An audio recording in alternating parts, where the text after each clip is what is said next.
If you are a student that is actually sick and tired of being tired, being drained and burnt out, then this mini lesson is for you.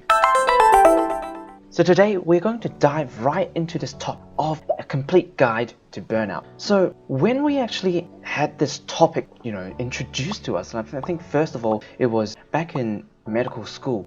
Almost every semester, there would be a lecturer, there would be someone coming along telling us this thing called burnout. And I'll be like, oh yeah, blah blah, I'll just be on my phone and really just not listen to it. Until it really happened to some of my close medical colleagues, to some of my close friends, and I saw kind of firsthand how much damage it can actually cause to a person. The thoughts that goes through the head, they actually completely can stop working and actually be drained and burnt out for weeks and even months before they can come back and do anything at all. It is a very serious issue, and I hope this mini lesson is going to help you recognize whether you are leading down that track, or if it is like you, if it is applicable to you, how you can help yourself. So first of all, thank you so much for one of our students on Instagram asking this question. So today we're going to address this issue right here. So first of all, how would you even know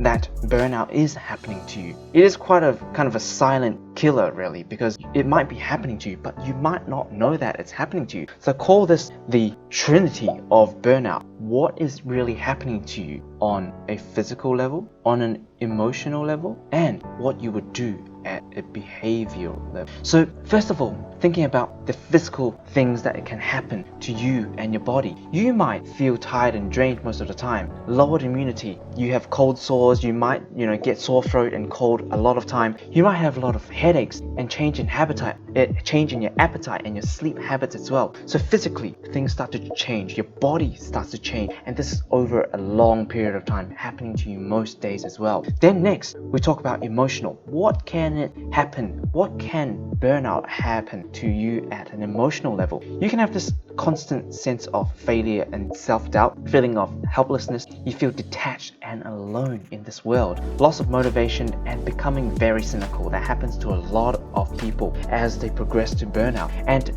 also a decreased satisfaction and accomplishment from things that you normally enjoy doing. You stop enjoying doing that at an emotional level. And then behaviorally, what would you do? Again, that sense of failure and self-doubt, that helplessness, the detachment, and also the motivation, all of these can happen to you at a behavioral level, that you do things differently.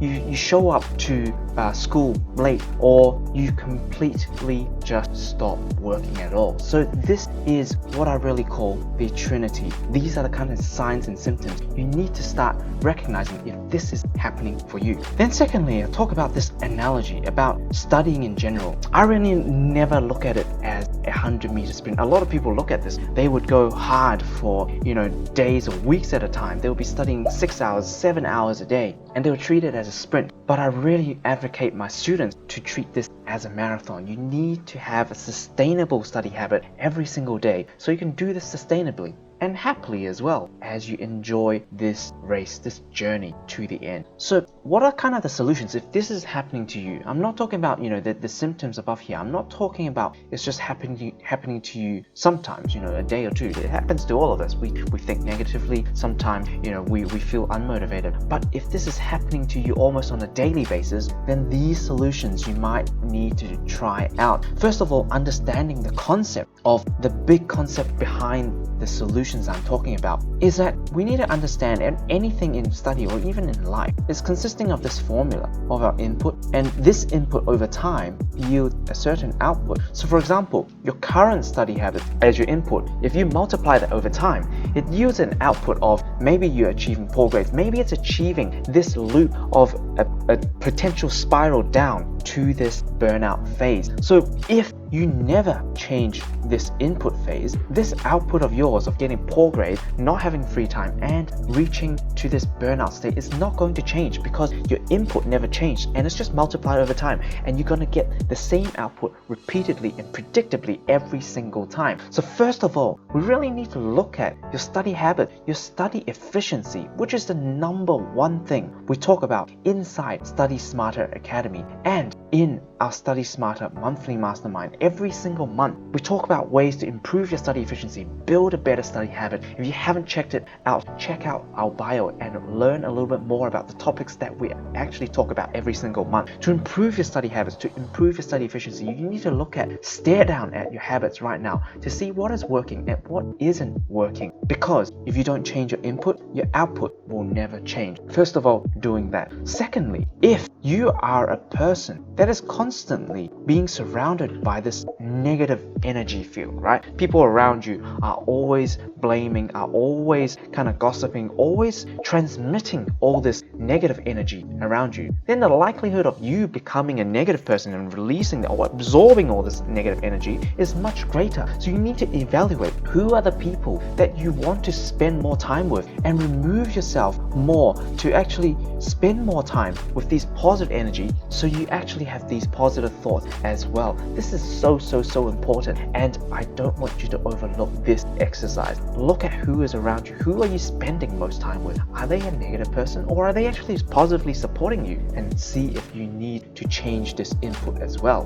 Then secondly, again, looking at your input is your basics. Are you doing what I call the basics right? These are often overlooked, and if you were like me in med school, I'll be like, yeah, I know all of this. But this is so important. Looking at whether you're having enough sleep, whether you're having enough me time. Are you having enough time to enjoy things, to do things that you like? I always recommend people studying for an hour and then breaking it off with something they do that they like, so they reward themselves, and then they go back refreshed. So it's a constantly sustainable loop. And then next is exercise. Are you spending some time doing some exercise, moving your muscles, sweating a little bit? Because that contributes a lot towards preventing burnout as well. But if all of the above doesn't work, then what happens? You really need to reach out for help. And first people that you can consider is people around you, close people, close friends that you can trust, close family members that you can trust. Or otherwise, if those doesn't work as well, you feel that you need more help and an independent person, then I would reach out to your GP, your family doctor, for help, because they're professionals. They have been trained to deal with the situation. They've probably been through very stressful situations as well, and they help so many people just like you. And the thing that you really need to do is to reach out. So hopefully this has given you an overall guide, a complete guide to burnout, how you actually recognize it, your physical, emotional, behavioral issues that can happen, the analogy of the 100-meter sprint versus the marathon, which is preferring the marathon, and also the potential solution, looking at really your input, all of your things together, your study habits, people around you, your sleep habits, everything, looking at whether you can adjust and experiment any of these input to change your output, prevent you to go down to that burnout loop. So hopefully this mini lesson has been helpful for you, and I look forward to seeing you on the other side.